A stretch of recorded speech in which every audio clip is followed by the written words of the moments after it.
शिरूर लोकसभा मतदारसंघामध्ये महाविकास आघाडीकडनं अमोल कोल्हे यांचं नाव सध्या उमेदवार म्हणून जाहीर झालं असलं तरी महायुतीकडनं मात्र अद्यापही जे नाव आहे ते गुलदस्त्यात ठेवलं आहे. मात्र एकंदरीत ज्या पद्धतीने आपण पाहतो की शिरूर लोकसभा मतदारसंघामध्ये माजी खासदार शिवाजी आढळराव पाटील हे सध्या उमेदवारी म्हणून त्या ठिकाणी लढण्यासाठी इच्छुक आहे. मात्र एकंदरीत महायुतीचा निर्णय अजून ठरलेला नाही आहे.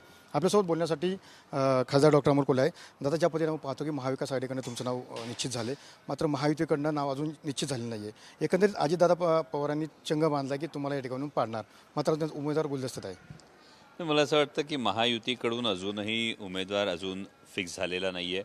अनेक नावं चर्चेत वारंवार येत आहेत आणि प्रत्येकाला इच्छा आहे. काही जण खूपच उतावीळपणे तयारीसुद्धा काहींची आहे, परंतु अजून महायुतीकडून अधिकृत उमेदवाराची घोषणा झालेली नाही आहे. आणि 200 आमदार, 2 उपमुख्यमंत्री, 1 मुख्यमंत्री एवढी ताकद असलेल्या महायुतीला जेव्हा शिरूर लोकसभा मतदारसंघामध्ये नेमका उमेदवार कोण, नेमका कोणता पक्ष लढणार, कुठलं चिन्ह समोर असणार, ही गोष्ट जेव्हा स्पष्ट होत नाही तेव्हा मला असं वाटतं की आदरणीय पवारसाहेबांनी माझ्यासारख्या कोणतीही राजकीय पार्श्वभूमी नसलेल्या सर्वसामान्य शेतकरी कुटुंबातल्या व्यक्तीला उमेदवारी दिल्यानंतर गेल्या 5 वर्षात जे काही काम उभं करू शकलो आहे याची ही पोचपावती आहे असं म्हटलं तर वावगं ठरणार नाही. एखाद्या आप ज्या पद्धतीने पाहतो की आज शिवाजी आढळराव पाटील तातडीची बैठक बोलवली होती, शिवसैनिकांना त्या ठिकाणी बोलवलं होतं. मात्र यावेळेस असा चंग बनला की यावेळेस खासदार शिवाजी आढळराव पाटील यांना कोणत्या प्रकारचं तिकीट, म्हणजे राष्ट्रवादीकडनं जरी तिकीट मिळलं तरी शिवसैनिकांची तयारी आहे, तर याच्याकडे कसं पाहता?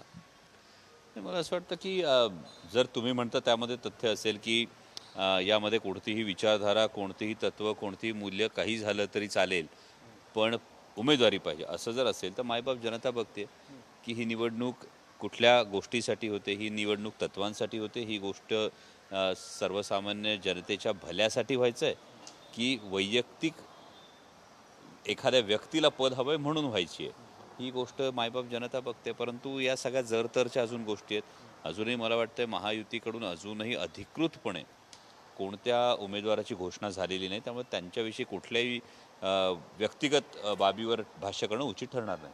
आपण ज्या पद्धतीने पाहतो आज जो मेळावा त्यांनी आयोजित केला, मात्र शिवसैनिकांची तयारी अशी होती की आढळरावांना तिकीट मिळलं पाहिजे, कारण गेले 5 वर्ष मतदारसंघाचा विकास कुठला आहे.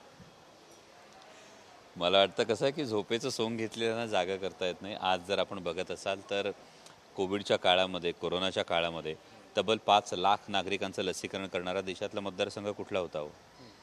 फॅबीफ्लूची किंमत देश पातळीवर कमी करणारा खासदार कुठल्या मतदारसंघाचा होता हो?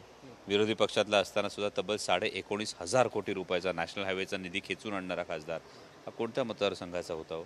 आणि जर मतदारसंघाचा विकास खुंटला असेल तर एकटे खासदार मतदारसंघाचा विकास करत नाहीत ना. खासदारांनी त्यांची कामं केलीत, मग ज्यांच्याकडे ते आता तिकीट मागतायत किंवा ज्यांच्याकडून उमेदवाराची अपेक्षा व्यक्त करतायत, मग जिल्ह्याचे पालकमंत्री कोण आहेत, मग सगळे आमदार कुठल्या पक्षाचे आहेत, मग त्यांच्यामुळे विकास खुंटला आहे का? तर नक्की काय शिवसैनिकांचं, त्यांच्या मला वाटतं हे सगळ्या शिवसैनिकांचं म्हणणं नसेल, त्यांच्या समर्थकांचं जे काही म्हणणं असेल यामध्ये कुठेतरी कन्फ्युजन आहे, कुठेतरी ही अगतिकता आहे उमेदवारीसाठीची.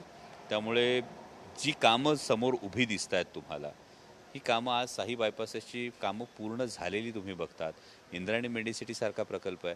आता काही दिवसात छत्रपती संभाजी महाराजांच्या समाधीस्थळाचं भूमिपूजन होतं आहे. राष्ट्रीय वनौषधी संशोधन केंद्रासारखा प्रकल्प असेल.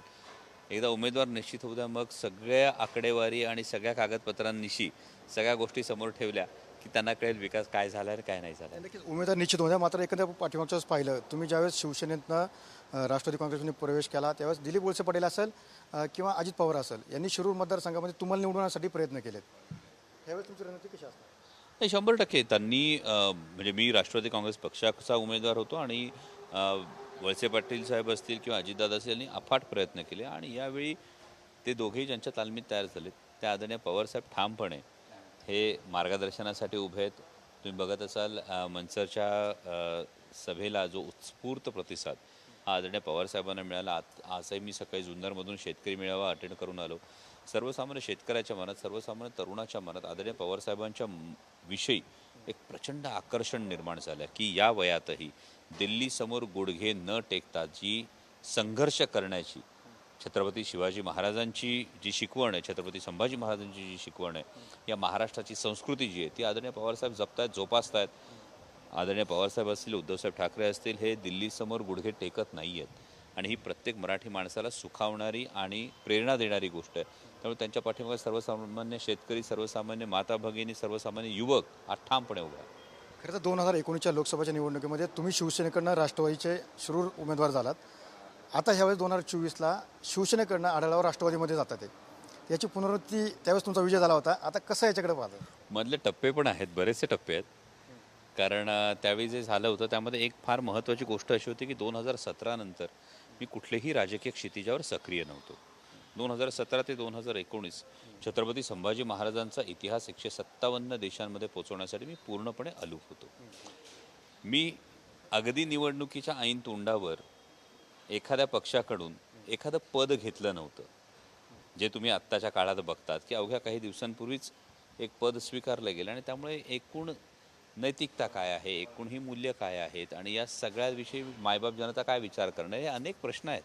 त्यामुळे ही पुनरावृत्ती इतकी सहज नाही आहे. मधल्या काळात मी इतर कोणत्याही गटात जाऊन पुन्हा भलतीकडे, आणखी तिसरीकडे अशा कुठेही कोलांट्या एवढ्या या तुम्हाला बघायला मिळणार नाही. त्यामुळे इतरांविषयी भाष्य करण्यापेक्षा मला असं वाटतं की ही निवडणूक मुळात महाराष्ट्राच्या स्वाभिमानासाठी, महाराष्ट्राचे जे महत्त्वाचे प्रश्न आहेत हे मांडण्यासाठी आणि त्यासाठी भांडण्यासाठी ही निवडणूक खरं तर होती आहे. आणि हे होत असताना पहिल्याच टर्ममध्ये जे 3 वेळा संसदरत्न पुरस्कार मिळाले, यामध्ये मायबाप जनतेने बघितलं की सर्वसामान्य शेतकऱ्यांचे प्रश्न असतील, युवकांचे प्रश्न असतील, हे दिल्लीच्या सरकारसमोर ठामपणे निधड्या छातीनं कोण मांडतं, हे मायबाप जनताही पाहते. त्याचा शेवटचा प्रश्न, शरद पवारांची सभा खरं तर मंचला आली आणि यालाच प्रत्युत्तर देण्यासाठी कुठेतरी अजित पवारांनी पुन्हा एकदा 4 तारखेला त्या ठिकाणी सभा आयोजित केली. तर याच्याकडे कसं पाहतो? नाही, नक्कीच या सभेकडे नक्कीच कुतूहलाने पाहतोय. कारण जो सातत्यानं प्रश्न आम्ही मांडतो आहोत, बिबट्यांचा जो बिबट प्रवण क्षेत्रामध्ये दिवसा 3 फेज लाईटचा जो प्रश्न आहे, यावर काय भाष्य होणार? कारण माननीय पंतप्रधान नरेंद्रजी मोदी हे अनेकदा महाराष्ट्रात येऊन जात आहेत. महाराष्ट्रात येऊन गेल्यानंतर आमचा कांदा उत्पादक शेतकरी अडचणीत आहे. या कांदा उत्पादक शेतकऱ्याच्या कांद्याच्या निर्यातीवर म्हणजे अक्षरशः फसवणूक, तुम्ही चेष्टा केल्यासारखी फसवणूक. आता एक दिवस सांगतात निर्यात बंदी उठली, नंतर सांगतात निर्यात बंदी आहे तशीच आहे, 31 मार्चपर्यंत आहे. म्हणजे तुम्ही कांदा उत्पादक शेतकऱ्याचं नुकसान केलं, तुम्ही या पद्धतीने सोयाबीन उत्पादक शेतकऱ्याचं नुकसान केलं, कापूस उत्पादक शेतकऱ्याचं नुकसान केलं. या शेतकऱ्यांसाठी कुठलाही दिलासा मान्य पंतप्रधान देत नाहीत. तर मान्य पालकमंत्री येत आहेत, तर बिबट प्रवण क्षेत्र आहे, दिवसा 3 फेज लाईटची घोषणा व्हावी आणि महाराष्ट्रातून जाणाऱ्या उद्योगधंद्यांविषयी नेमकी काय ठोस भूमिका ही घेतली जाते. म्हणजे 4 तारखेला सभा आहे आणि 2 तारखेला बारामतीमध्ये अतिभव्य रोजगार मेळावा आहे.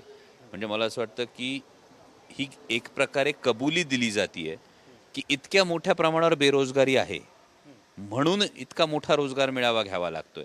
आणि त्यामुळे ही जी एक 4 तारखेची सभा, याच्याकडून नक्कीच शेतकऱ्यांसाठी काय आहे, बिबट प्रवण क्षेत्रासाठी काय आहे, या गोष्टींविषयी उहापोह होईल अशी अपेक्षा आहे. खरं तर बारामतीमध्ये जो कार्यक्रम होता नमोचा, त्या कार्यक्रमाला कुठेतरी शरद पवारांचं नाव निमंत्रक म्हणून गाळलेलं गेलं. नाही, याविषयी मला कल्पना नाही. पण सर्वसाधारणपणे राजकारण होत असताना राजकारण किती वेगवेगळ्या पातळ्यांवर होतंय हे सर्वसामान्य जनता बघते. आणि आमंत्रणातून निमंत्रणातून नाव गाळून चालत नाही. लोकांच्या काळजावर कोरलेलं नाव कसं पुसणार? ज्या पद्धतीने आपण पाहिलं की निमंत्रण पत्रिकेवरचं नाव कोरलं तर मात्र काळजावरचं नाव तसंच राहतं, अशी प्रतिक्रिया या ठिकाणी अमोल कोल्हेंनी दिलेलं आपल्याला पाहायला मिळत आहे. कॅमेरा विकीसह मी सुनील दिगडे, TV9 मराठी, आंबेगाव, पुणे.